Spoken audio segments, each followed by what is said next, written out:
Hello, everybody. Today, it's tonight here, it's today over there.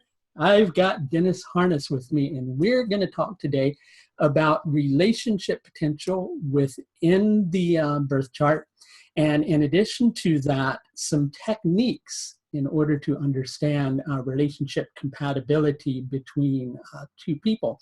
And Dennis has some wonderful techniques to share with us. And Dennis, I'd love to hear how you came upon these techniques for compatibility.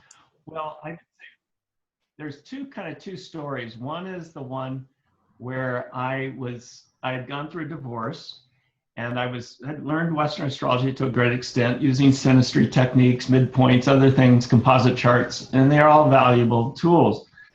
But I just didn't see certain things in terms of the moon compatibility, particularly in the Kuta system. And I realized, again, it's used primarily for heterosexual couples in India, younger couples that want to have children. So I realized the limitations to those techniques, which we can talk more about. Mm-hmm. But anyway, the story is that I had this one friend who was Swami Hariharananda, who was a great Jyotishi. He was trained by Sri Yukteswar, and he was initiated by both Yogananda and Sri Yukteswar in Puri. And his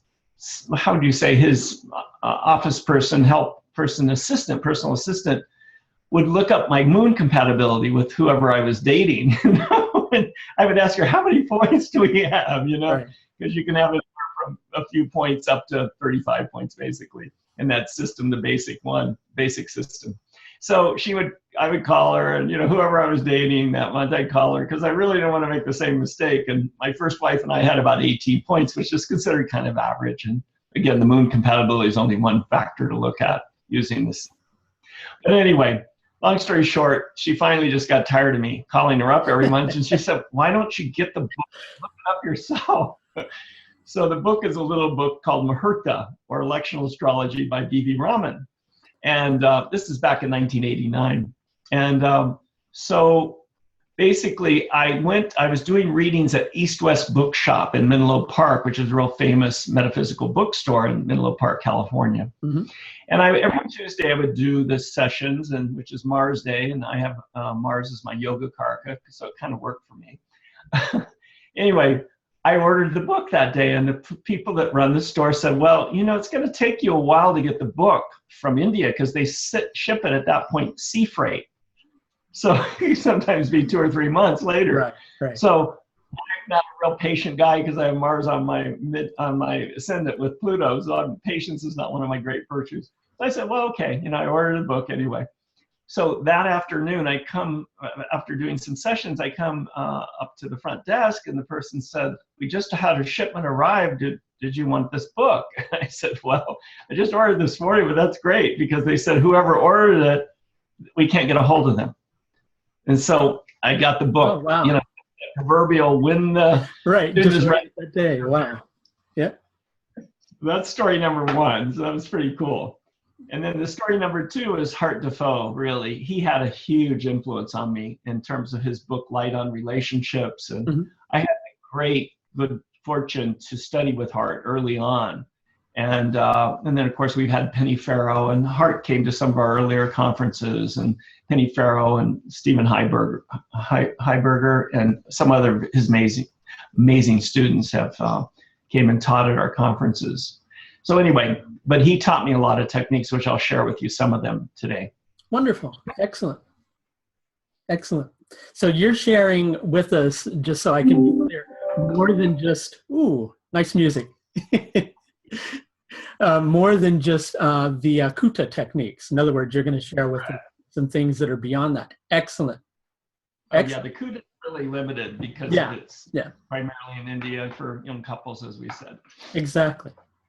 Well, I'd love to hear what you've got to share with us. Well, the first thing is we've talked about, I mentioned to you, is that we have to look at really, and as you mentioned, relationship potential in the natal chart. Because if we don't look at that, you could have great compatibility, but if that potential is not there to begin with, it's like building a house on sand, as far as I'm concerned. Right.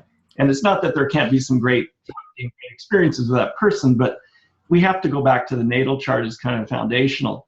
So one of the techniques that Hart taught me is just kind of, he emphasized a lot the relationship between the ruler of the 7th house and the ruler of the 1st house in your natal chart.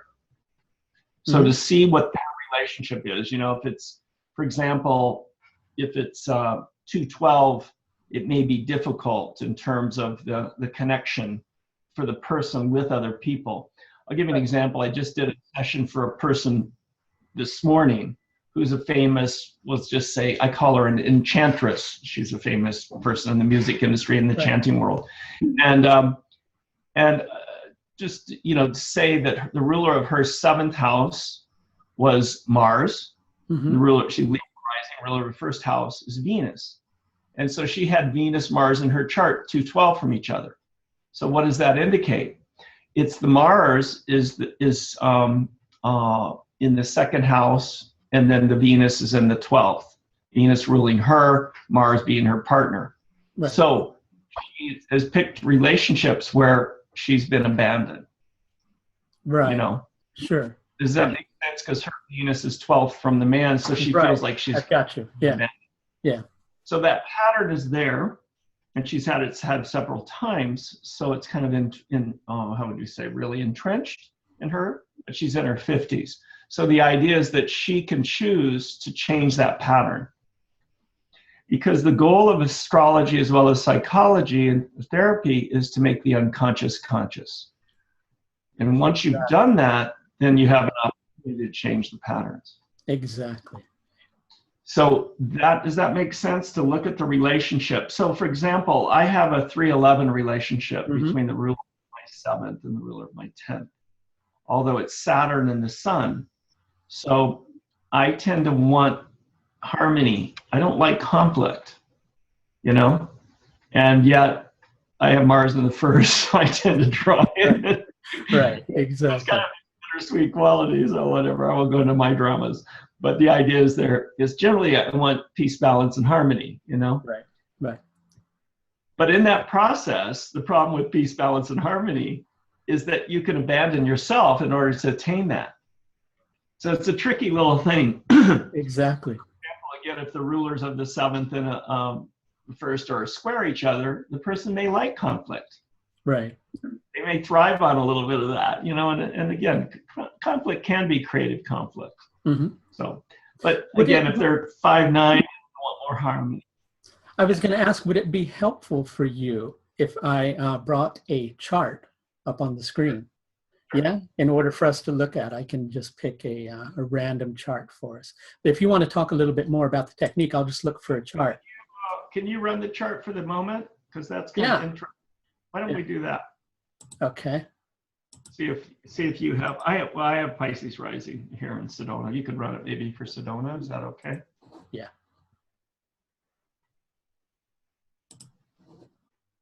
Because I looked a little bit at the chart this morning for the time when we were going to start. I guess we started 11:55 here. I'm just setting things up on my end. Okay. So you said, what time did you have? Let's just say we'll use 11:55. Okay. AM here.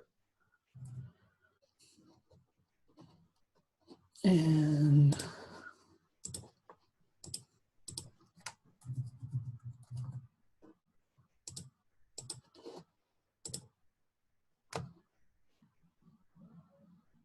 okay, and let me share that with everybody for us.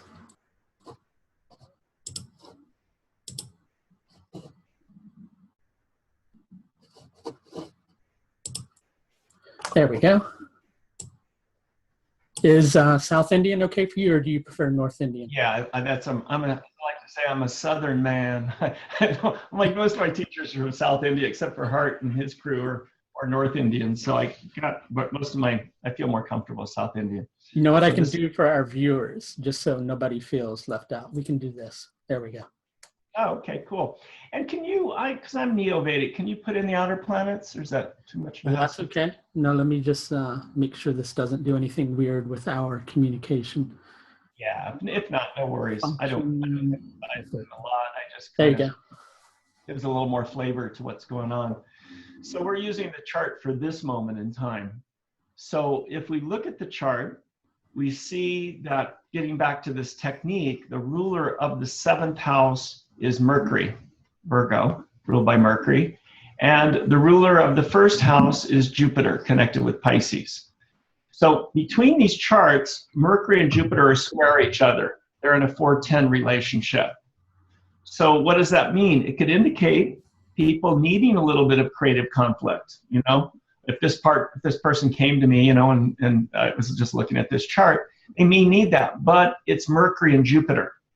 So these planets are natural benefics. Generally, Mercury is, unless it's, you know, has some difficult aspects, of course. And so this would not be as problematic as someone that has some other 2 planets, because generally the planet that rules your 1st and 7th are going to be a little bit inimical to each other. They don't generally belong to the same planet camp. Right. Like we were using the example of, I was mentioning the woman with the Libra rising, where it's Venus and Mars. They tend to be a little bit more, you know, challenged to each other. But this case, that would indicate the ability for this person to work it out through communication. However, Mercury's retrograde, so sometimes, even though I love Mercury retrograde, they have to make sure that the communication is between them and their partner is really clear. Right. So that is heard by the other person. So the Mercury retrograde indicates sometimes some introversion issues, some lack of ability sometimes to communicate clearly. So they need to parrot things back to their partner to make sure what is heard, what is said is really, and what is heard is on the same page. Right, right. Yeah, reflecting things back and forth. Sure, yeah. And I would say this is a chart for all of our viewers, including myself and you, in that the fact that the Jupiter's in the 7th house in Virgo. And just as a general rule, Jupiter in the 7th can indicate the need, of course, for a spiritual mate. And also because the ruler of the 7th is Mercury, it indicates the importance of the intellectual connection with their partner. Right. So Jupiter and Mercury are major players in this chart. So for relationship potential. So as Yogananda put it very eloquently, I mean, you know, just as a foundation, that the Jupiter, the spiritual and intellectual affinity have to be there for most of us. And also, it's not that sexual and passion and romance isn't important, because it is for most of us. But again, it can't run the show. So the idea with this chart is showing the importance of spiritual and intellectual affinity between the partners. I'm also getting, you know, with this particular chart, empathy too. Yeah, because of the retrograde Mercury. Yeah, definitely the need for empathy between the 2. Yeah. And it's interesting that Mercury is right at the galactic center. It's in Mula. So that, you know, this is a powerful chart for all of us, that we can get into relationships where we can feel like the energetic from, we could say, from the galactic center is coming into play. And I don't want to get, of course, I live in Sedona, so every other person here is a psychic or mystic or channeling somebody, you know. Problem is we got 8 Kuan Yins here, so it's a little confusing. Who's the real one? No, of course, we can all channel Kuan Yin. But the idea is that connected with the galactic center like that, that's a power spot for that Mercury in terms of intelligent compassion. Yeah, intelligent compassion. That means the compassion that's, you know, wise. Yeah, I agree, Michael. That's an important fact. Oh, most definitely, yeah. And also the Mercury and Jupiter are in Parivartana Yoga. They're in mutual reception, as they would say in Western astrology. So that gives even more power, that sometimes the fundamental question would be, which I always ask in relationship, is do I have work with this person? You know, because it's the connection between the 7th and 10th houses are so strong here that we have to get on with our Father's business, or our mother's business, as Jesus would say. And, you know, the idea here is that we have to ask that fundamental question, do we have work? And it can be work, of course, personally, but also professionally. Because a lot of us are partnering up with people where the key words would be teamwork, co-creation, cooperation, and playfulness. The enjoyment factor is huge. Jupiter likes to enjoy and have fun, and Jupiter in Virgo is about healing. So this is a lot about partnering people together that are bringing healing effect. They're having a healing effect on the world. Yeah. Okay. Can I create another chart for us? What I like doing with charts, just so you know, this way we don't have to go, this is such and such's chart. Sometimes I like to just randomly create a chart by just entering a birth date. Okay. Because we never have to, like, you know, kind of bring some famous person's chart up or anything like that. Sometimes we can just go 12th of July, 1957. Let's place them born in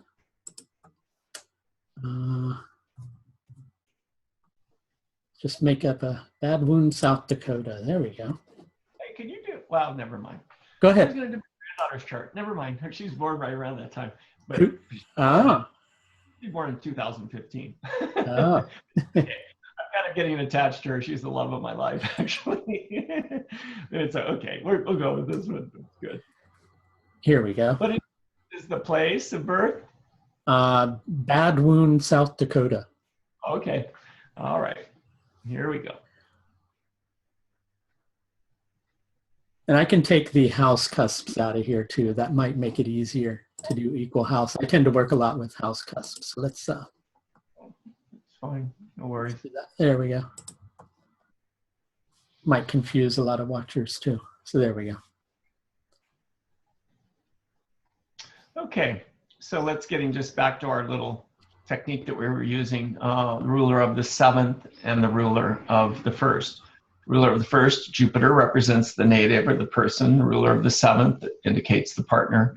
So we see that Jupiter and Mercury have a really nice sextile or 311 relationship, 60 degrees apart, almost exactly, which even gives more potency that this person would want on just for that technique, would want some peace or balance in the relationship. But we have we have a problem here. As they would say, Mars is debilitated in the 7th house, or 8th house. And that's Kuja dosha, and we look at that from the moon, of course, and it would be Kuja dosha from the moon being in the 7th.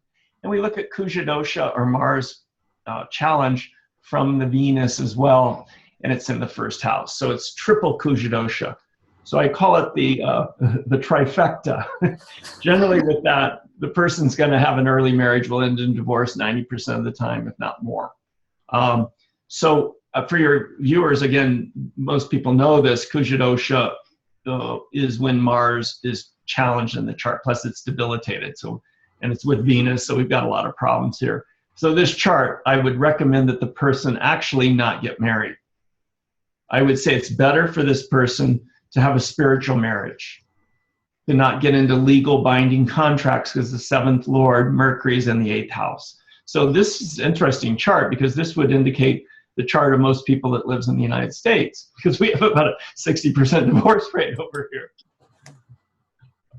I always jokingly say, Michael, that the 3 rings of marriage for a lot of people are, especially in the United States, are the engagement ring, the wedding ring, and then the suffering.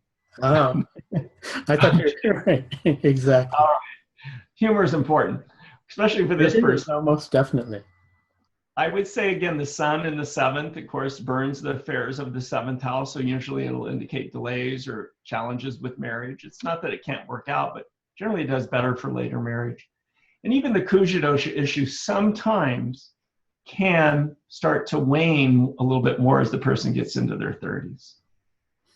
Because Mars matures at the age of 27 to 28. And then, of course, you have your Saturn return at, on average, around 29. So I'll generally, with a chart like this, I'll say definitely better to wait till you're in your 30s, you know?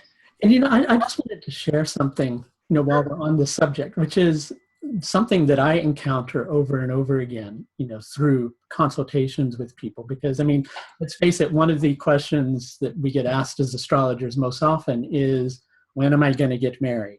Or, Right. you know, I have a lot of relationship problems. And in some people's chart, marriage is not really showing as a strong factor.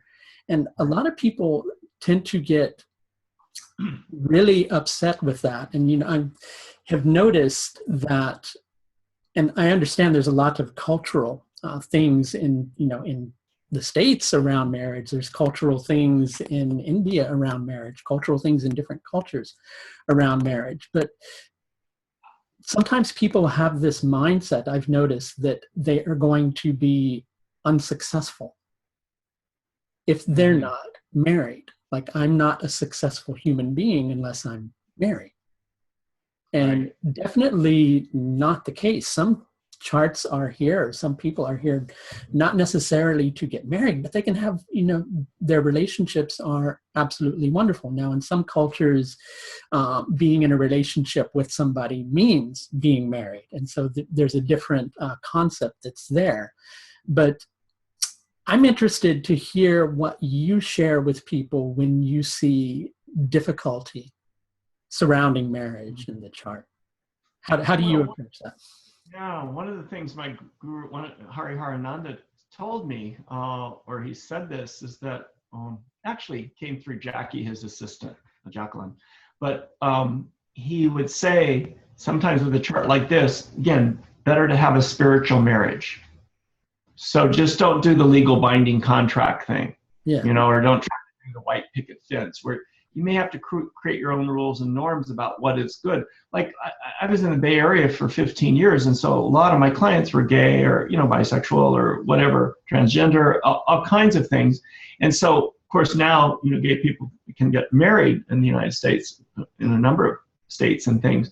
But at that time, when I was practicing back in the late 80s, early 90s, that wasn't an option.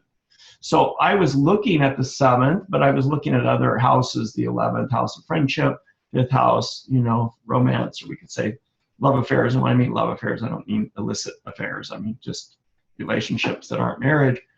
So I would look at that, look at other significators, of course, Venus, Jupiter, Mars, even different things. So anyway, answer your question, I would exactly try to help them let go of any shame or guilt or any feeling like they're the odd person out.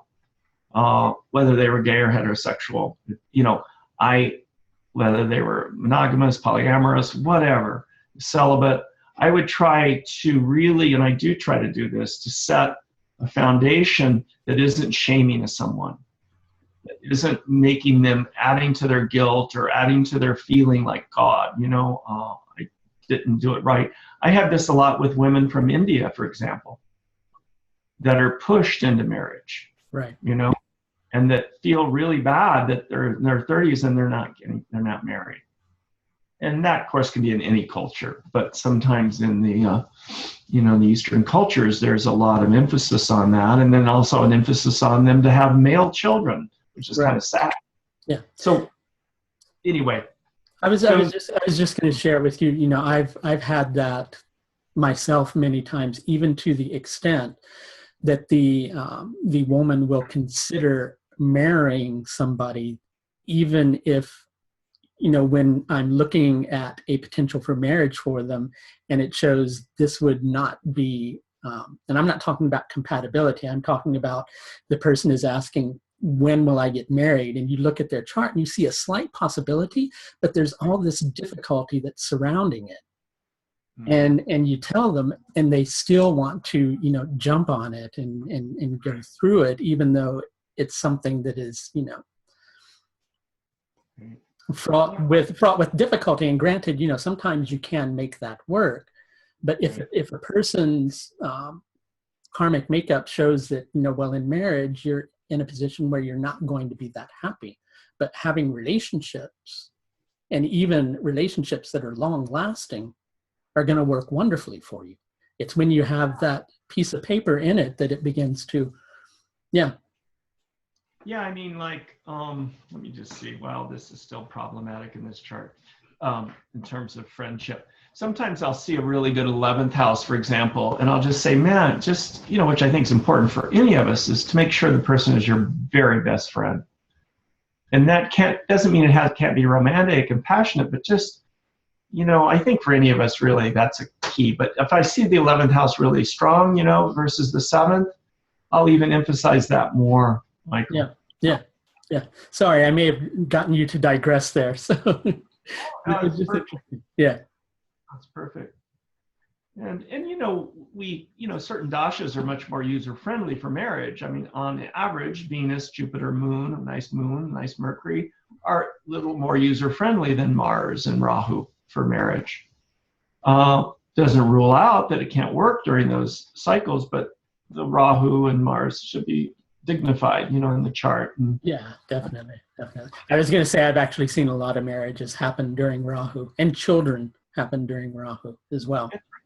Interesting. But a lot of it depends on how the Lord or the dispositor of Rahu is situated. Yeah. Right. Yeah. So I think, I look at all the aspects, and,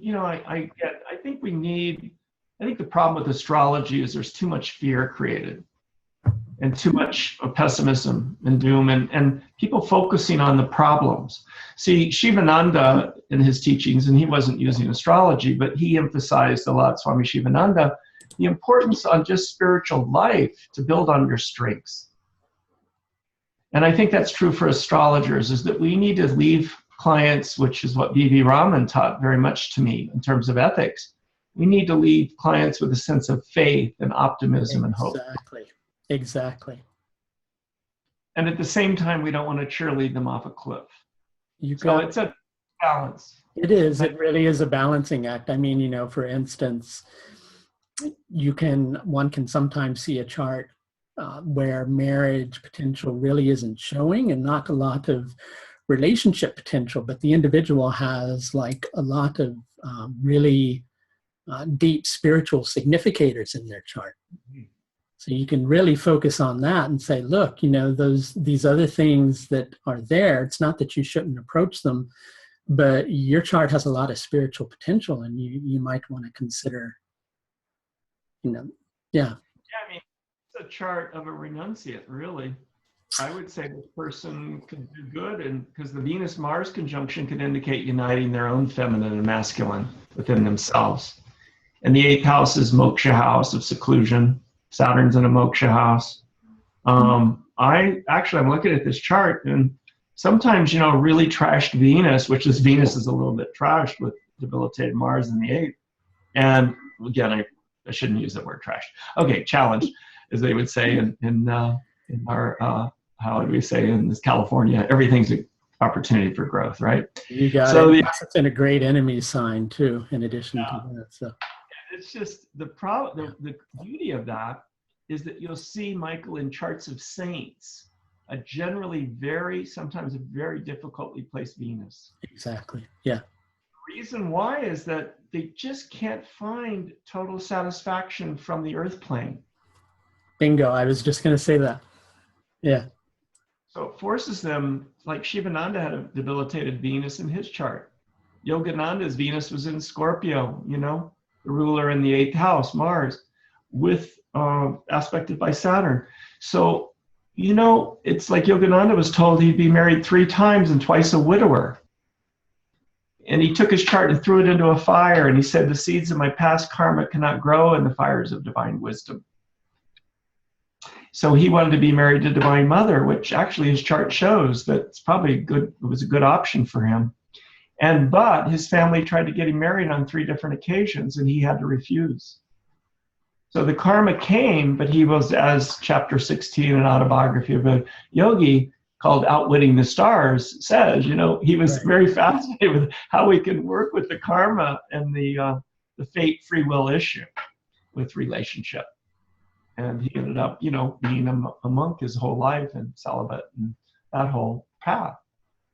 So he was able to circumvent the karma of maybe going through an unhappy marriage or divorce. So do you want to share some of the compatibility techniques now, or do you want to focus some more on this chart? Either way is fine with me. No, I think that was enough. But I think it's a beautiful chart for moksha, for spiritual liberation, for the person realizing that they're not going to ultimately find happiness here. So it pushes them, as Yogananda's book is called The Divine Romance. So, because this person may be disappointed in regular type relationship. So it's beautiful for going within. So everything in the chart, I find, can really be beautiful. Exactly. Beauty in the breakdown, as I would like to say. And Hart talks about this, Hart to Foe.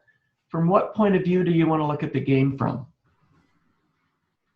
Because there's a lot of different views, and it depends on what model of love you want to look at too, what model of romance and what model of relationship. Because, of course, the celibate monk model or the monastic model known is a very valid path, of course, as we well know. And relationship, really, honestly, is probably the most difficult sadhana to do. Exactly. I remember Yogi Bhajan, who brought Kundalini yoga to the West, used to say that marriage is the most difficult form of yoga. Yeah, I agree. And so we'll get on. There's a lot of other techniques I could teach, but I would say those are, of course, the ruler of the seventh, aspects made to the ruler of the seventh, looking at Venus, which is the Karaka of the seventh house, looking at Jupiter in a woman's chart in traditional Vedic astrology being the Karaka of marriage. Also Mars, I think, has to come into play, not only the Kuja dosha, but in our culture, because we emphasize passion a lot, I think Mars is a big player in a positive way too.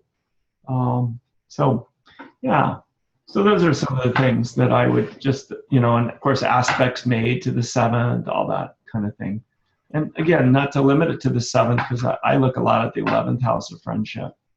I tend to, myself, I tend to look at the ninth.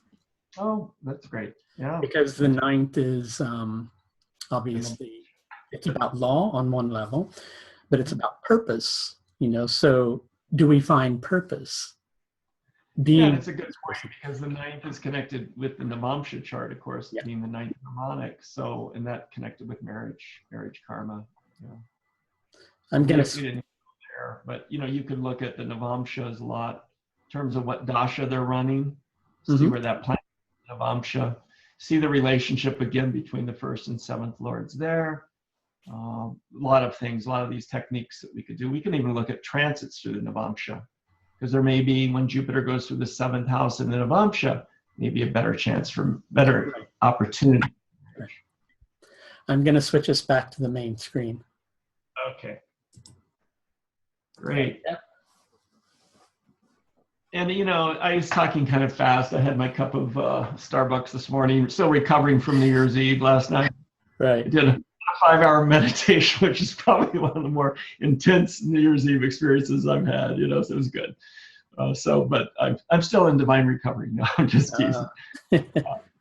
So anyway, if people have questions, they can always email me, of course, talk to you. And because I think, I feel like you and I are on the same page a lot, so. Ditto. Yeah, excellent. Yeah. So compatibility. Okay.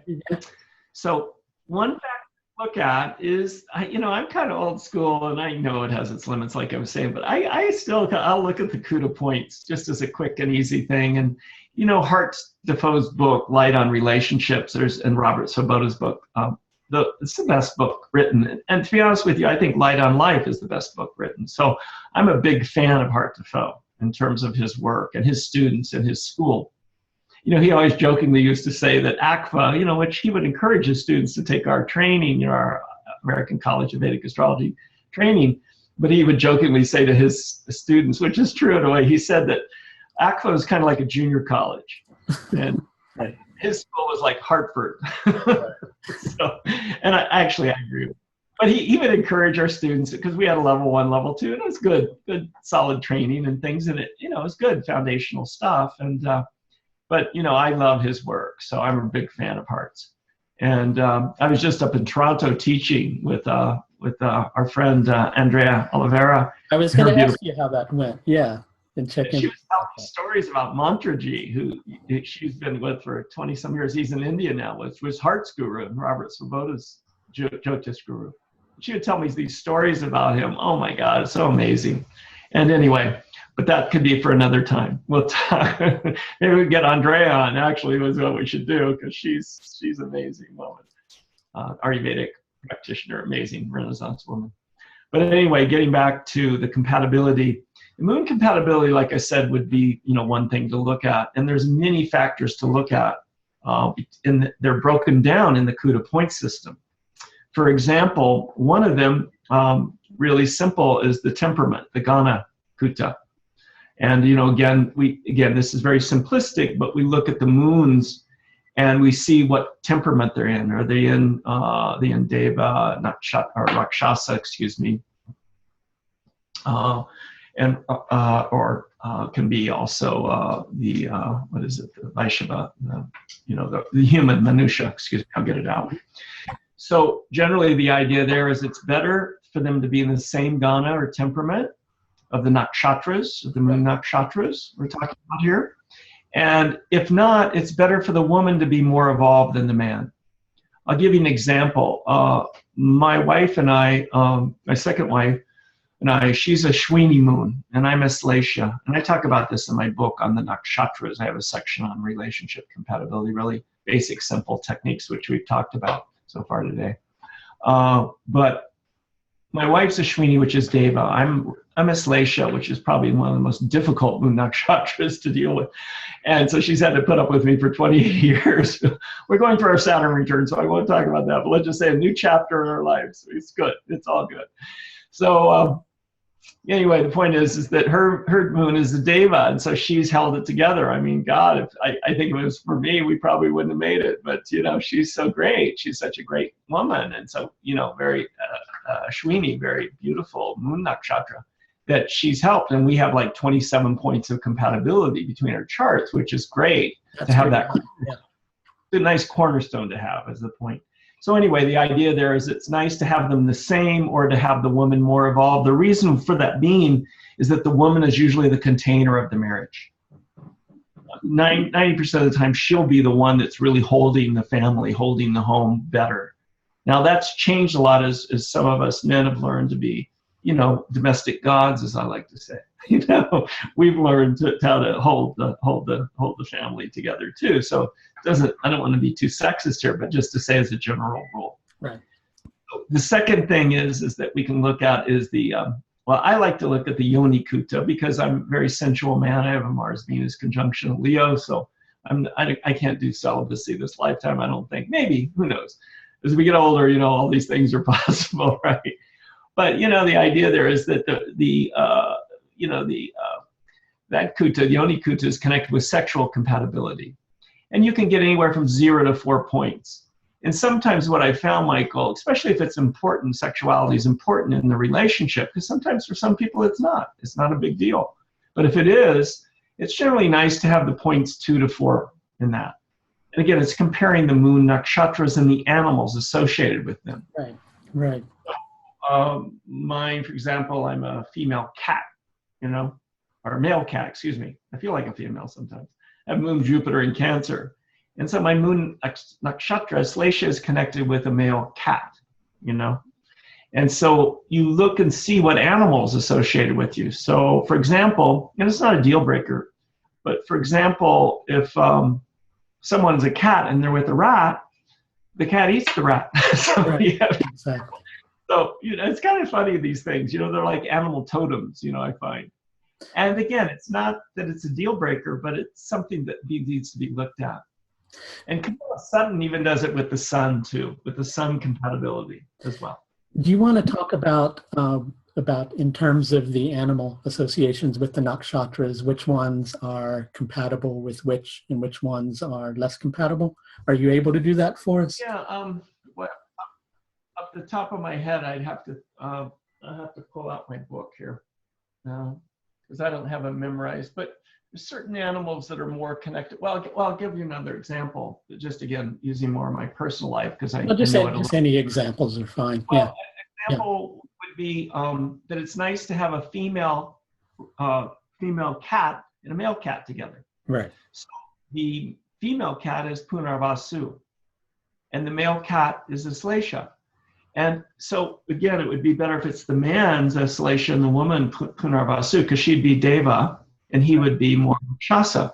Right. So I have found, and actually I don't know if I've ever, no, because I've been with my wife for 28 years, so I've been monogamous, is that I found that women that I meet that are Punarvasu, which is a sweet nakshatra anyway, I just feel a really wonderful connection.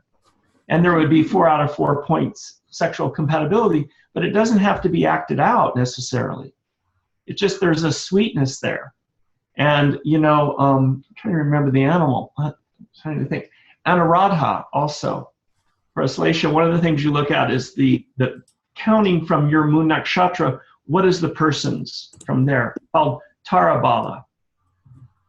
So, for example, from Aslesha, if you count 9, it's Anuradha. So I have a really sweet connection with that nakshatra, and it happens to have really good Kuda compatibility on a lot of levels. Anuradha is female hair. Okay, rabbit. So maybe a cat and a rabbit get along. Maybe they can coexist without killing each other.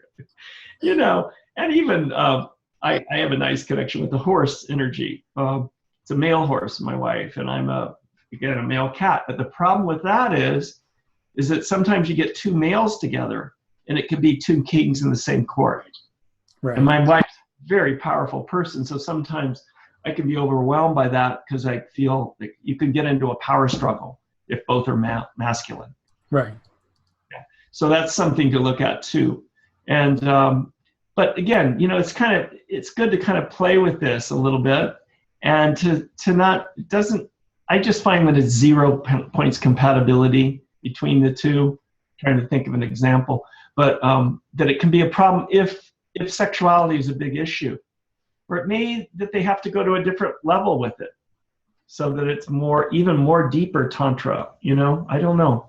These things are. I don't want to ever say that. Never say never kind of thing. Exactly. Always exceptions to the rule. So, and relationships happen for a reason. So we look at, again, the rulers of the moon sign, and the rulers of the ascendant for each chart. Are they friendly to each other? Again, my ruler of my moon sign is Moon, because my moon's in Cancer. My wife's is Aries, and Moon and Mars are friendly to each other to a great extent. They're in the same planet camp. We could look at them like camps, like the Mars, Moon, Jupiter, they hang out in one camp, together. And then Venus, Mercury, Saturn, and Rahu and Ketu tend to hang out more together. So we can look at it that way too, in terms of, are the planets in the same camp? And again, the friendship issue that you brought up, or inimical.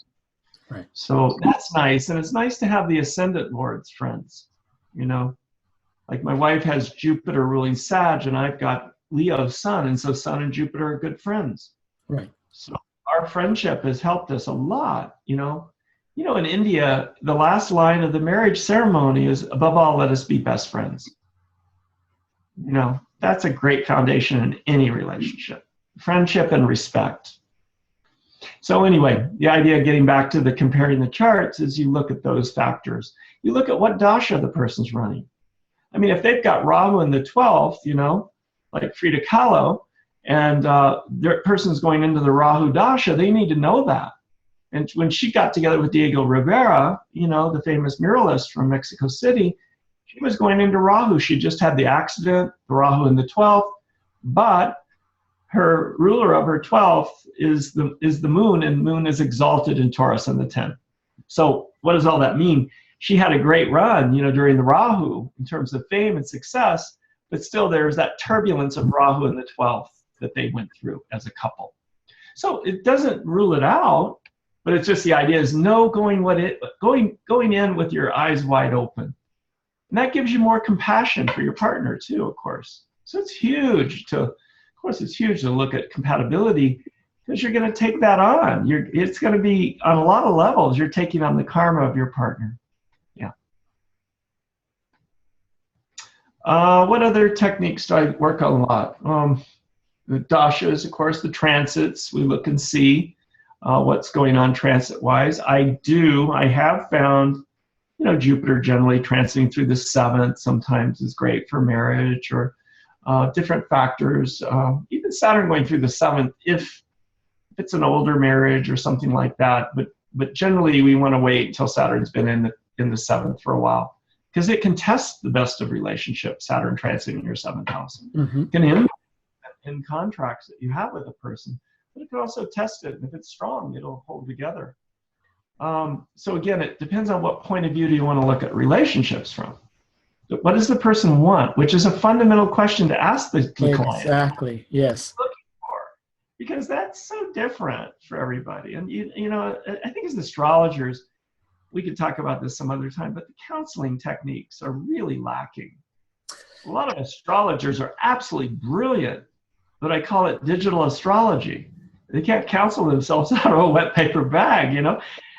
You know, if I can interject there, that is why I think that nakshatras are so very vital. And I know we talked about this in the first talk that we had, because nakshatras, I find, really give you an understanding of that subjective angle that the individual is going through.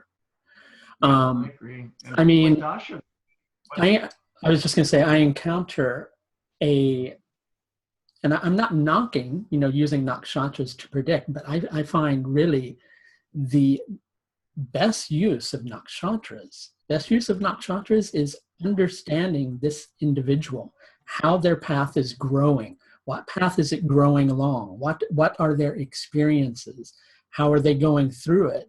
You understand that, you're going to give the individual so much more than you would be able to give them than just through a simple prediction, which isn't me knocking prediction, but you can give so much more through that counseling and through that understanding and through bringing the empathy of their experiences, which you can obviously see through looking at the nakshatras. Go ahead. You know, that gets us back really to where we started, Michael, which is the importance of looking at the individual chart first. You know, ideally with compatibility, I try to stay with this, and it's not to milk clients for more money or whatever, although it generally is more lucrative for the astrologer, but it's good to look at to do the sessions privately first. Right. The individual sessions, and then the third session would be the compatibility, ideally.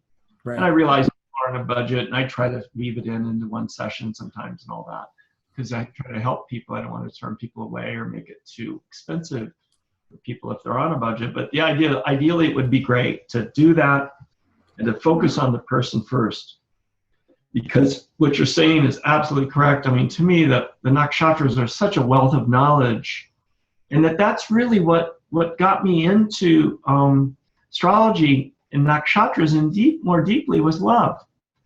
I was looking for love maybe in all the wrong places. Right. And, you know, the nakshatras helped me to kind of guide me a little bit to look and love maybe in the right places. Right, exactly, yeah. Beautiful that you brought that up, though, because it is so, to me, it's so huge. And that's going to tell a lot, the ascendant, the moon, the sun, what nakshatras, and then what dasha they're running, the Lord of the Seventh, what nakshatra that's in. Those are all like key issues, which I'm glad you brought that out.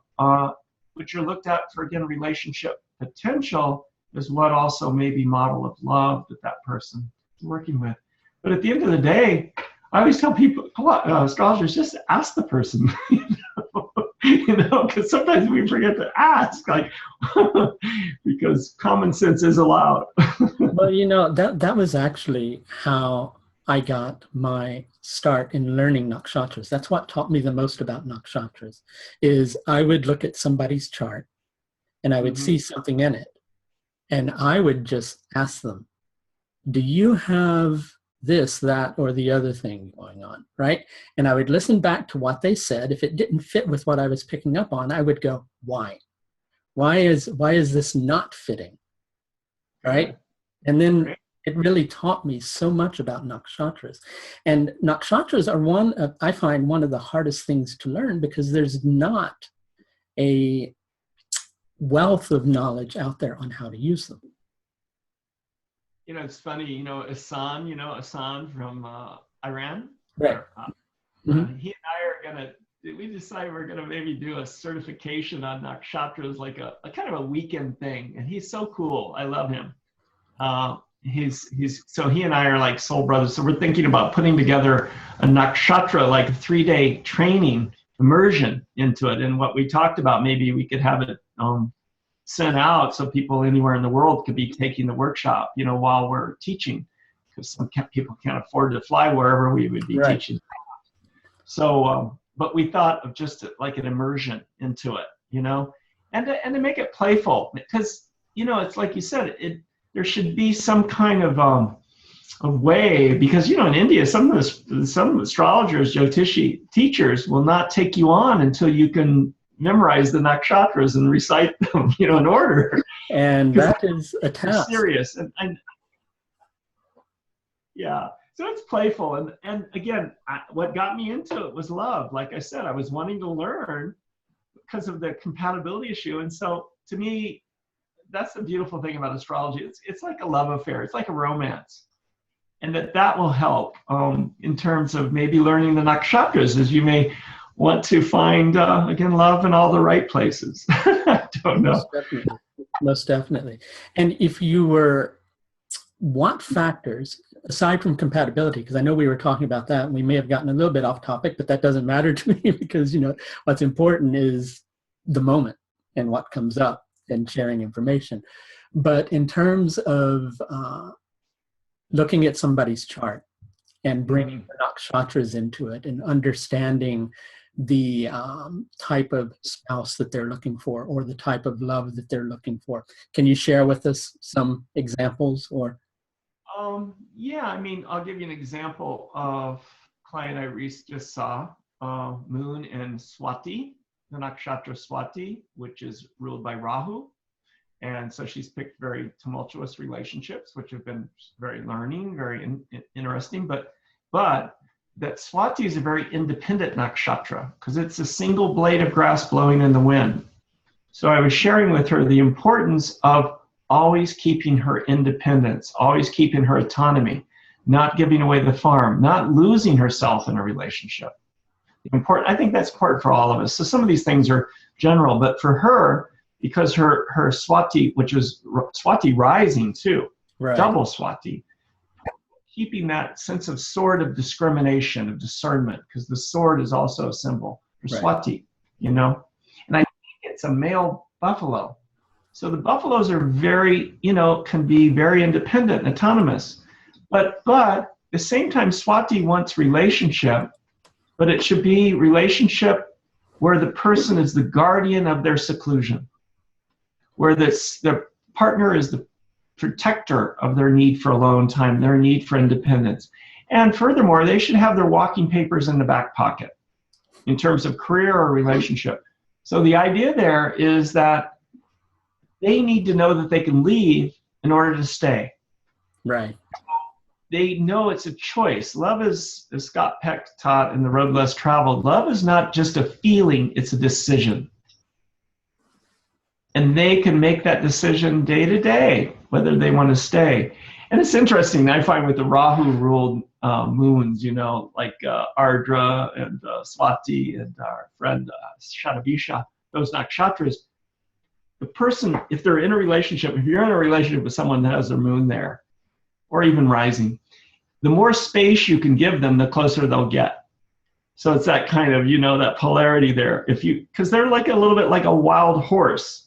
Particularly Shadabisha, because it is a horse. Well, I was going to say, if you think about what's going on with Rahu, because with Rahu, really, we're kind of taking all this stuff that's in here and putting it out there. So with those individuals, if there's too much closeness, it confuses the field between the two individuals. It becomes too confusing in terms of what is what and whose is whose. And so they need that. Even this person I just saw, just to use an example, because it's live, it's real for me, because it just, talking to her is really sweet. Great person. Is that some of the partners she'd pick were people that weren't, that gave her that independence, maybe too much room, So I always think with the horse energy, that analogy, it's like a horse that needs a big pasture to roam in, but there still needs to be a fence, because that fence creates a certain container for the relationship. And they just want that they want the fence. It's not that there isn't that sense of closure or sense of security, but it needs to be one of those fences where it's like a steeplechase, where they could jump over and jump back. Right.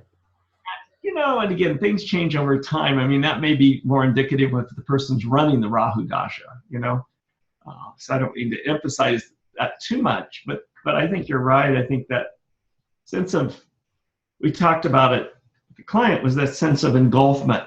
Yeah. If there's that there, the person will flip.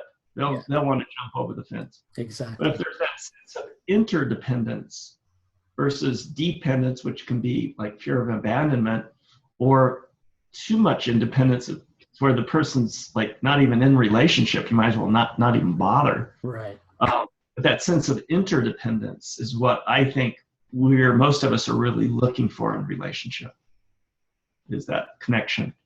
So the Rahu moons are a little more tricky to work with, though, and or the nakshatras, those nakshatras rising. But it's fun, and then by you knowing your partner's chart, then you can be more compassionate and loving and giving to them and understand the dilemmas maybe they're going through. And so my whole feeling is education, to educate, and ultimately the client, I think it's great if they get into studying astrology, because then they can really test these things out in the clear light of day. Because I always say to clients, you know your life better than I.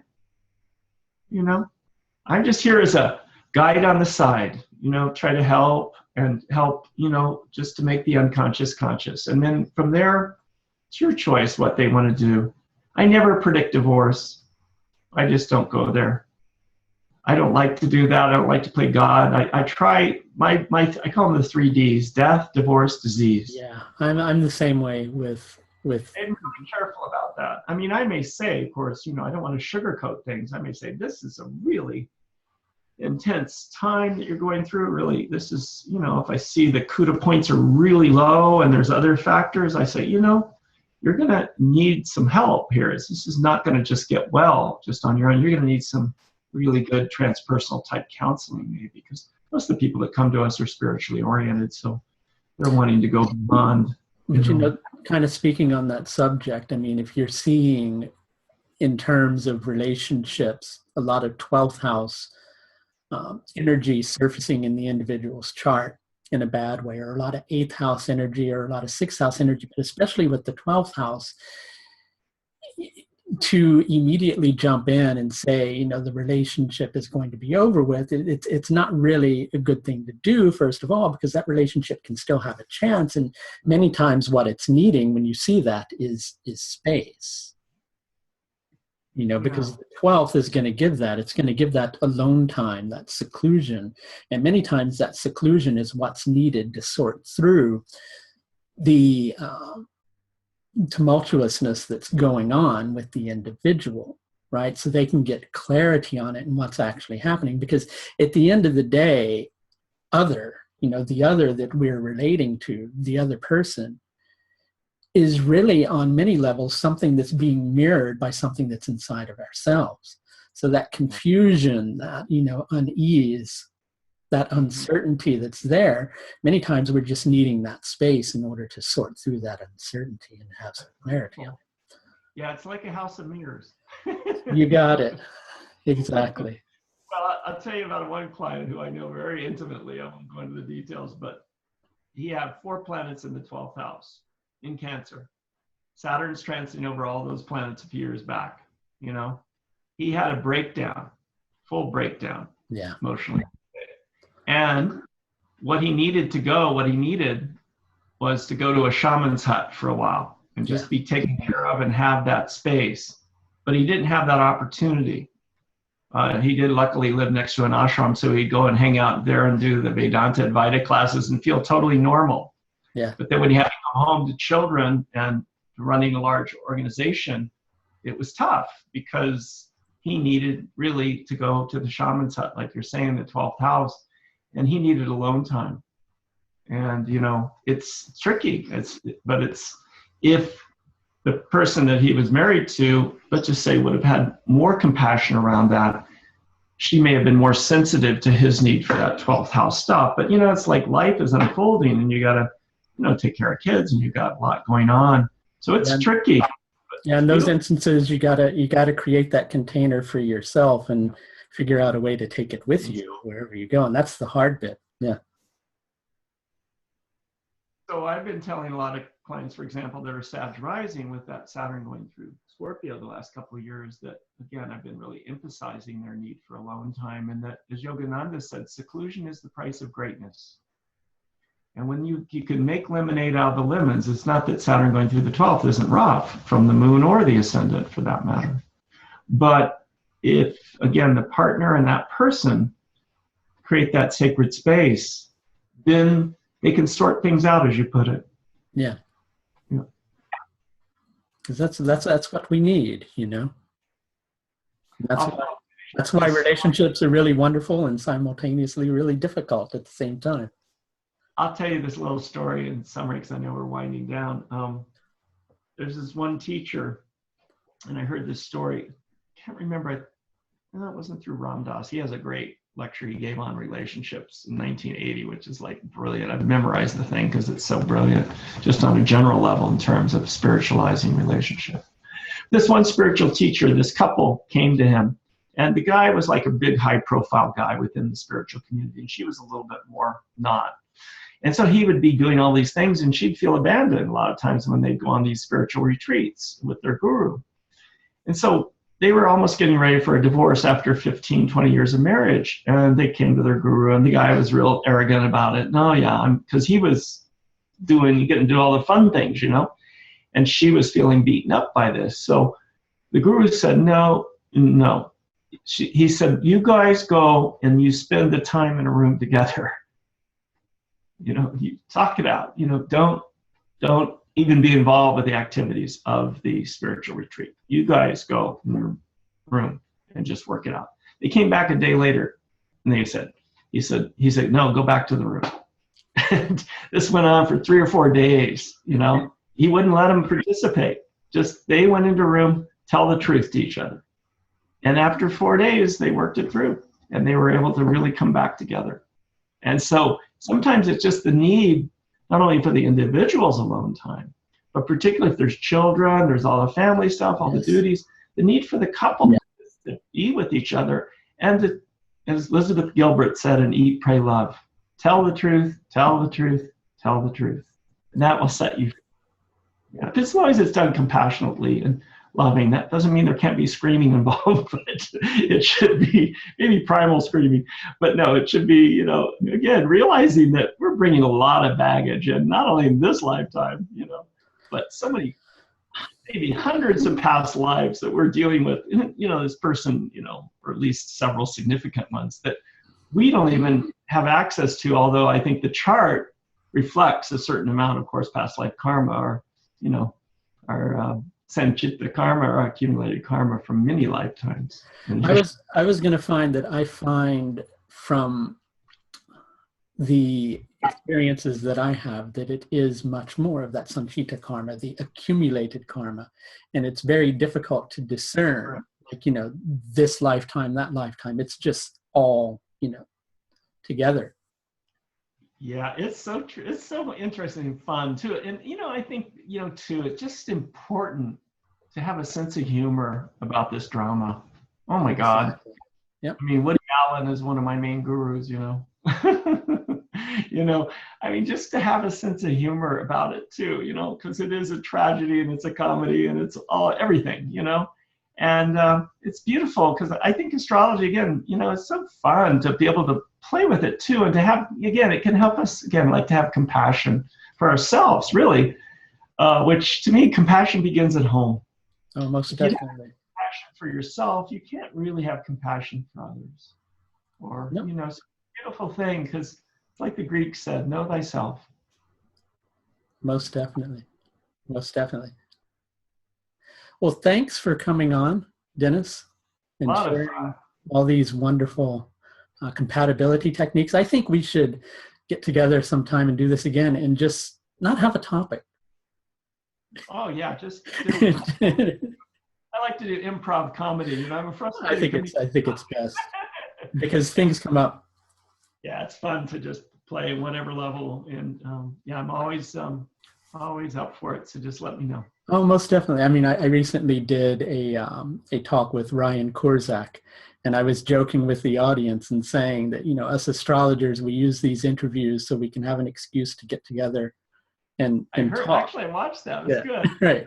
And I think it's true, it's like, it's the best opportunity for us to get together and talk. And well, and he is so brilliant. Oh my God, especially for a young guy, he's so brilliant in terms of his knowledge, but also his wisdom.